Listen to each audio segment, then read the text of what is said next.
Welcome to Nila's kitchen. இப்போ நம்ம கொழுக்கட்டை எப்படி செய்கிறதுன்னு பார்க்கலாம். நைட்டே நான் கடலைப்பருப்பை ஊற வச்சு எடுத்து வச்சுருக்கேன். வேக வச்சுருவோம். அதை வேக வச்சு எடுத்துட்டேன்.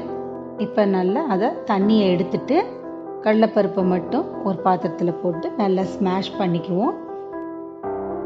நல்லா ஸ்மாஷ் பண்ணிக்கிட்டு கடாயில் ஒரு ஸ்பூன் நெய் விட்டு இந்த கடலைப்பருப்பு அதில் போட்டு நல்லா கிளறிக்குவோம். நல்லா சுருள சுருள சுருள கிளறிக்கிட்டு 3/4 கப்பு வெல்லம் பொடிச்சு எடுத்து வச்சுருக்கேன். அது கொஞ்சம் கொஞ்சமாக போடலாம்.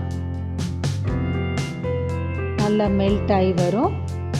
மிச்சத்தையும் போட்டுட்டு நல்லா மெல்ட் ஆகி வரும். நல்லா கிளறிக்குவோம். கட்டியாக வரும்.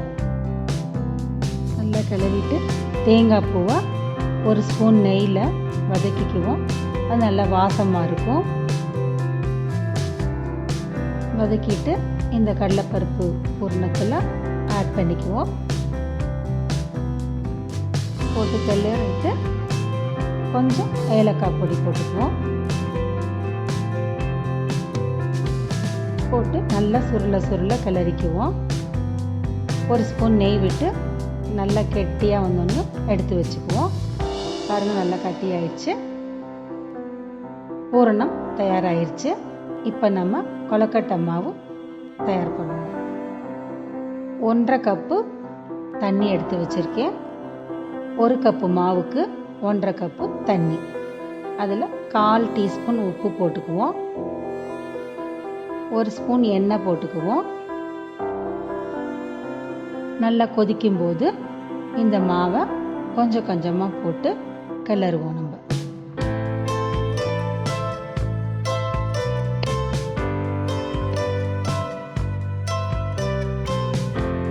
நல்லா கிளறிக்கிட்டு கையில் கட்டி இல்லாமல் கொஞ்சம் வார்மாக இருக்கும்போதே நல்லா நம்ம பிசைஞ்சுக்குவோம். மோதகத்தில் எண்ணெய் தடவிக்குவோம். தடவிட்டு இந்த கொழுக்கட்டை மாவை ஸ்டஃப் பண்ணுவோம். உள்ளார வச்சு நல்லா ஓரமெல்லாம் மாவு வச்சுட்டு உள்ளே அந்த பூரணத்தை உருட்டி உள்ளே வைப்போம்.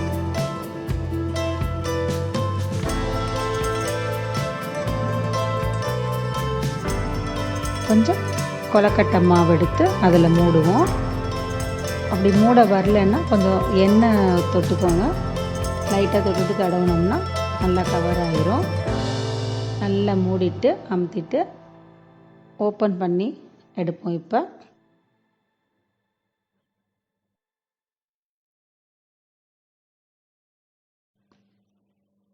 இது மாதிரி எல்லா மாவையும் தயாரித்து வேக வச்சு எடுத்துக்கலாம்.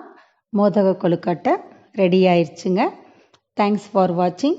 ஹாப்பி விநாயகர் சதுர்த்தி.